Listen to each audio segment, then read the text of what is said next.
Oh my gosh. Oh my gosh.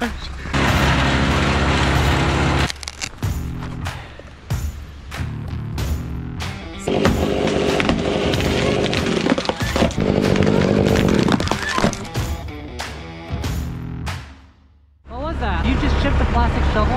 Yeah, I owe you a shovel. Plastic shovel that went through the chipper. All right, Tim, I told you. I can get you a new shovel.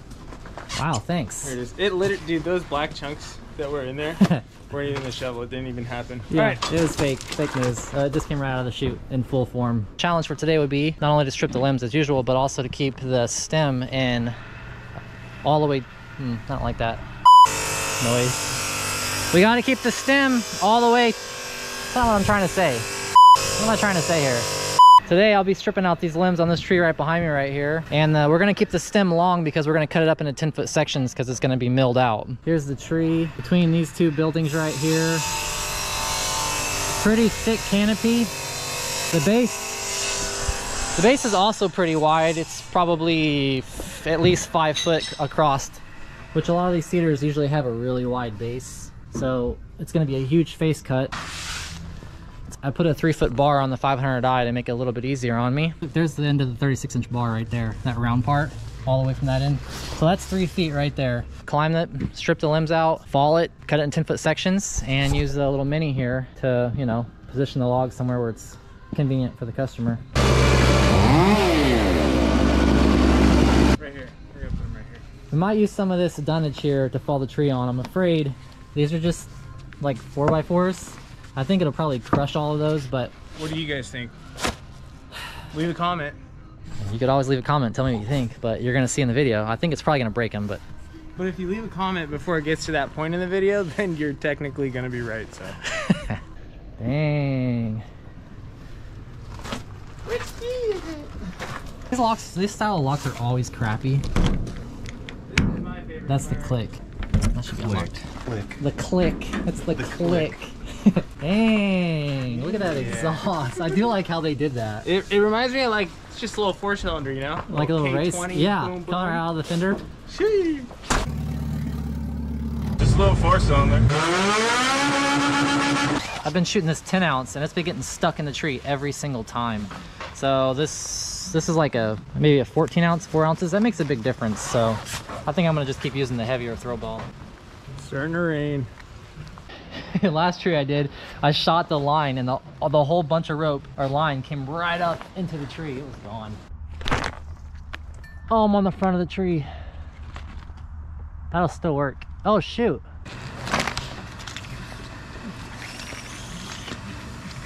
That'll work. Before I climb up it, but even if one little one breaks, it's not a big deal because I'm over like 50 branches up there, so. Now I can go up this side. All right, I'm all geared up. Got my harness on and got my flip line on and got my chainsaw on and got my spurs on and my foot ascender on and we're on. We're ready. He's over here sniffing something. I don't know what. Yeah, I don't think it's gonna come. I don't think any limbs are gonna break. It's not gonna come. Hey. No matter how much it bounces on it, it's not coming. Whoa! I think it's gonna come right on over. Wait, what are you talking about? I think we got it. I'm just gonna work off this base anchor for a little bit. And just piece this thing out because I'm totally good here.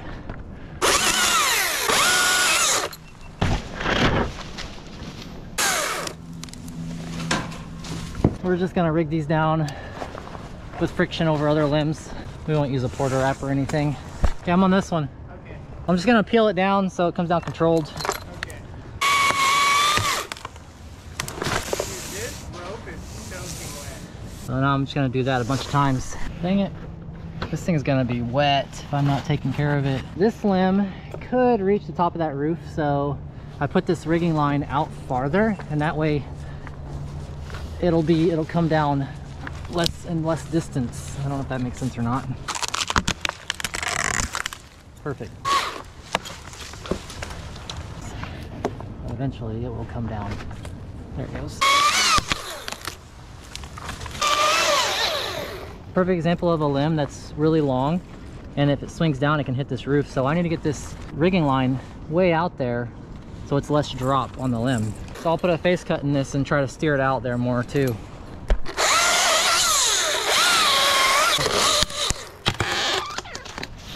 Yeah, perfect. I'm basically like 70% in my spurs on my flip line and 30% on my climb line, so it's taking that weight off my feet and body. It all adds up.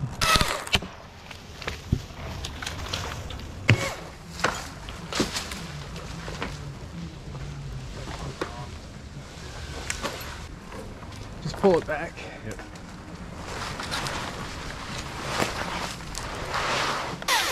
I still have a lot of green on them, and if I'm gonna throw these down, it has to be kind of perfect through here, which is not great.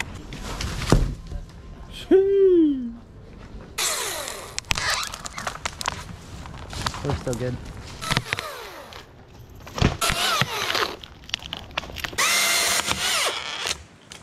We're gonna rig down one more and then we're gonna start zip lining them. Clear.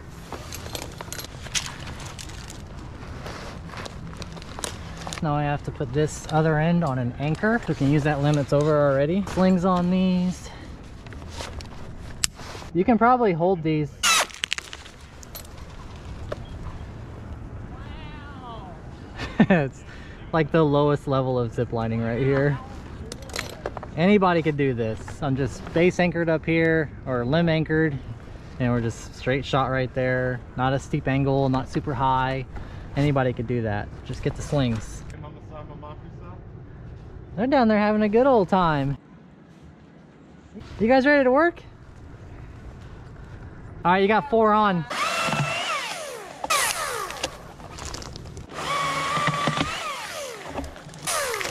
You asked for it. Oh my gosh. Was that for real? Yeah.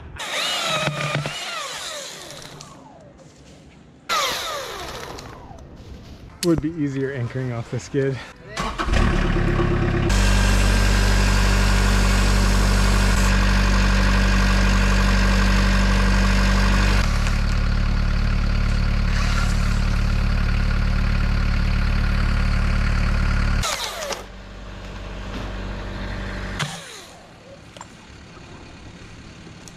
One thing I do is that when I'm running, I'll plant it on the tree when I'm done, and I just keep it there so I can look away and not like doing this with the saw when it's idling down or when it's coming down, you know. I cut, I put it there, and I can look away, focus on what I'm doing.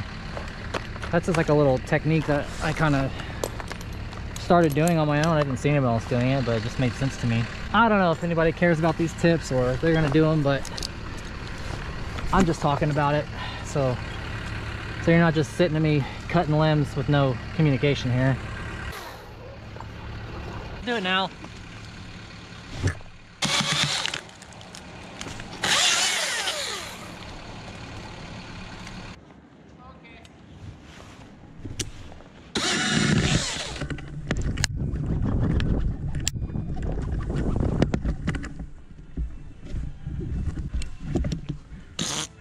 Have fun.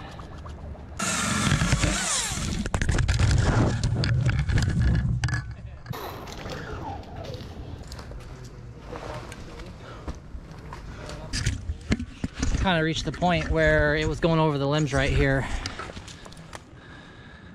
So I'll now throw lines up into the limbs and be back on single line.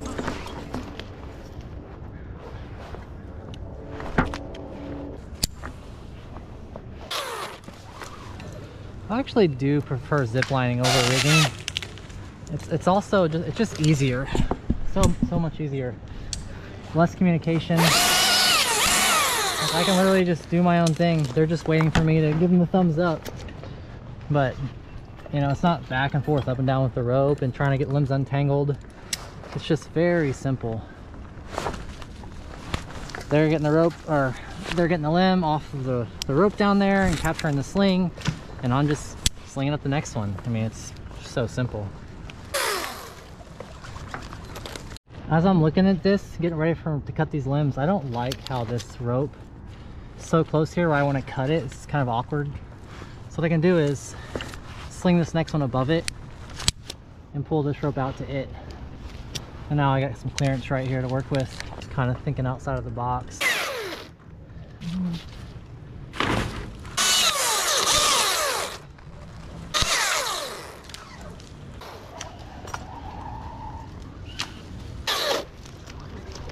You could use really anything for an anchor. You could anchor off a tree, fence pole. You can be creative with it.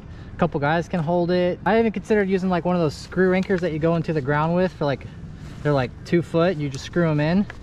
You could use that. Screw one into the ground and anchor off of it. I actually have one in the truck. So you seem to be using these larger slings, but I also have these, which I made on my own.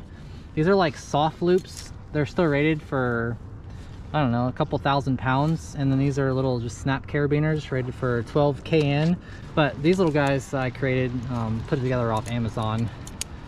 They work too. It's a lot less money, but they're not the same quality as the other slings I'm using. They're not as beefy either, but they still work for little limbs like this. I wouldn't trust my life on them, or I wouldn't trust huge limbs or rigging off them, but these guys, little soft loops, little like 1.5 foot, plus these little beginners here, they work just fine.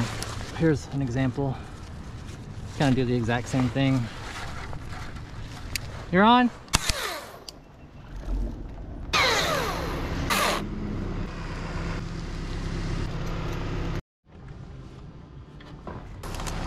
Those carabiners suck. Yeah, they're different, huh? I hate them. Can we throw those through the chipper? No. Okay.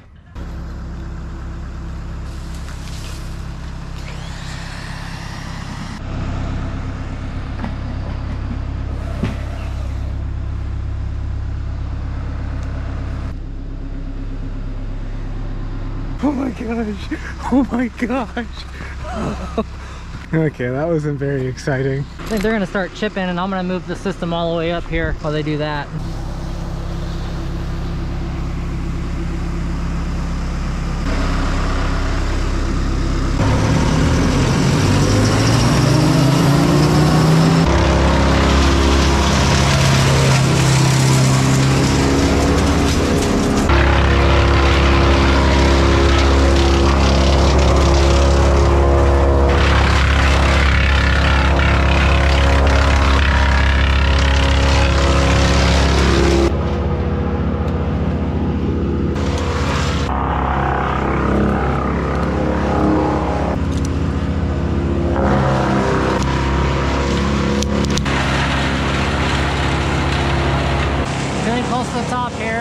Going up until, guess what? Until it gets sketched, because that's what I like to do. Keep climbing until it gets sketched, right?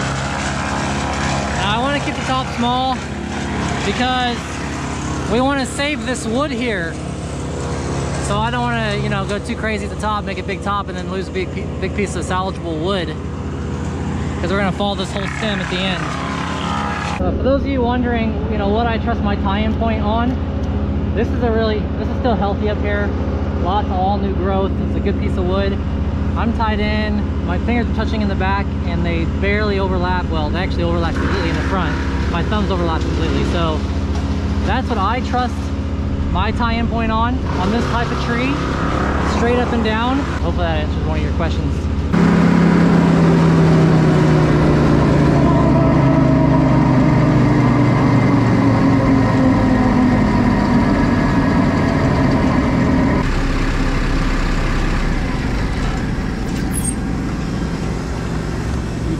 Ready to go. I literally just tie them to my climb line and I pull them back up. And that is a lot of slings, boys. Look at all those.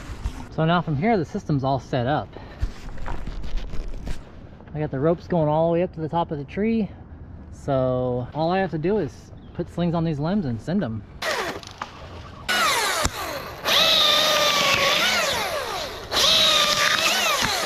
I'll probably go through the rest of these slings right here, and then we'll just fall the whole thing.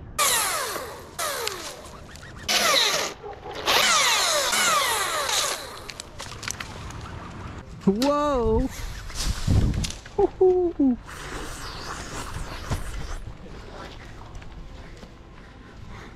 Eric's down there running around. Bottom one first. This one's next.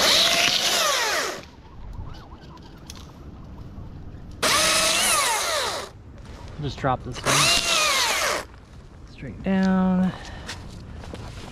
Get this one.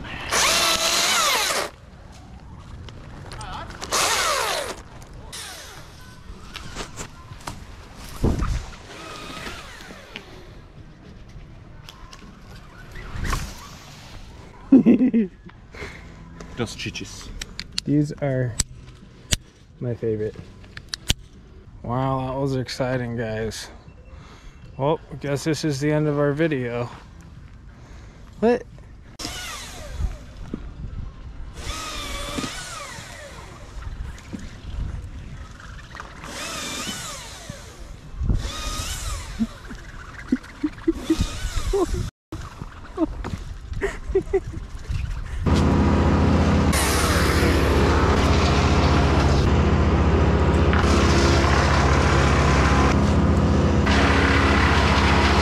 Whew. All right, still a little too tall to be safely for him to pull where he's at, because it's going to be right next to that Mini. He needs room to back up too, so I think I'll just cut a top out of this, send a top, like 20-foot top right out here, and then it'll be short enough that he has enough room there to safely pull the tree.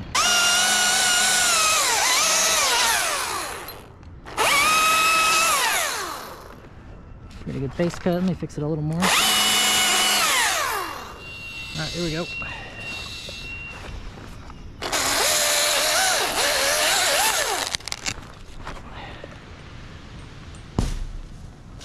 Right on the sticks.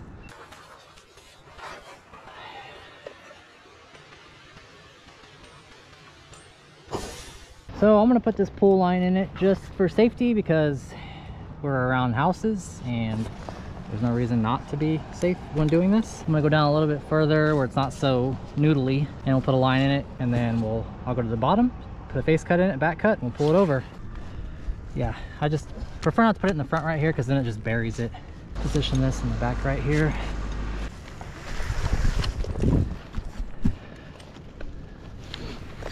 This tree already kind of has like a, what's going on right now? Trapped. Let's see. Oh, nubs. See, this tree already has a forward lean. Like it should be pretty straight going with the fall, but I don't know if the center is going to be hollow.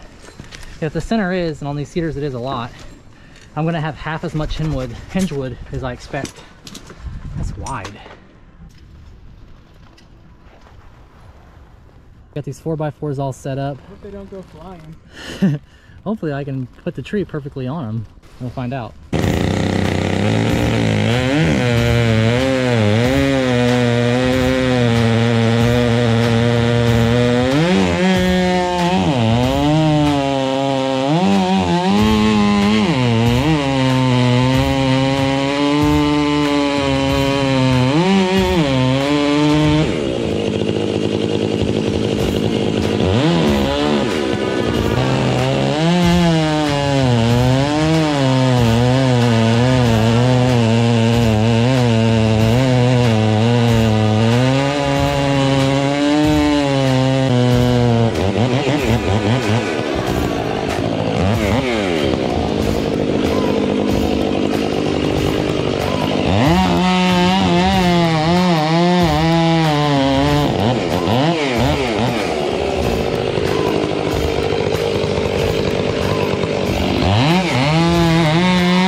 What I didn't like about that first cut was I had to make a correction on the right side or left side of the tree because I didn't have it pointed right here. What I didn't want to see happen is that hinge closed before the tree breaks off, because it can turn it at the last minute. So with this nice big open face cut, by the time this tree is coming over, before this closes, that hinge is going to break. So whatever momentum it has going this way, it's going to keep and not be redirected when it connects down here. Here's what a cedar core looks like. There's like dirt and stuff in there. It's really brittle, not good. Not real good hinge wood there. It's a big face cut. The tree's already got a forward lean on it, and we have a rope in it. So that's okay. A lot of people are gonna say that's way too deep, but it's really gonna be just fine the way it is. It's like halfway. And this is straight right here. So you can see it's leaning forward. Let's do a back cut. Let's send it. There's a septic lid right over here, so we gotta be careful about that.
Dang, I kept it straight, but I thought it was gonna turn, so I moved the logs, the wood, but it went perfectly straight.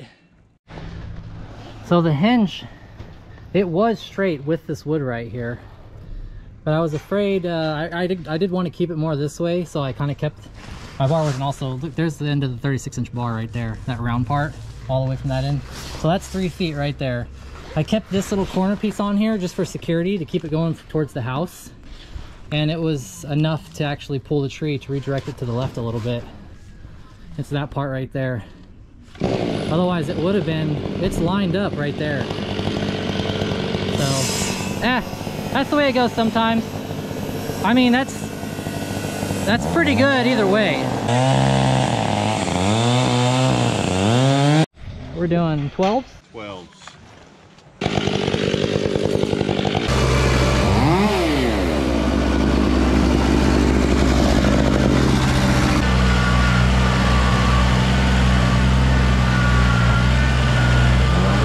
A little large, a little heavy.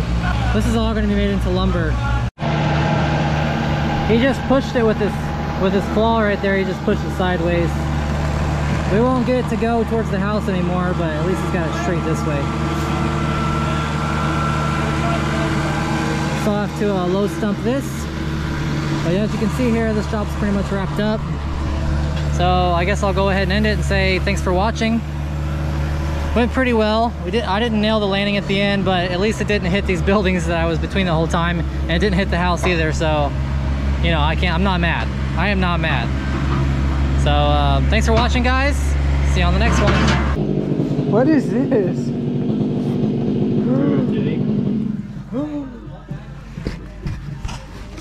I'm famous on YouTube for eating when they're working. All right. Yeah.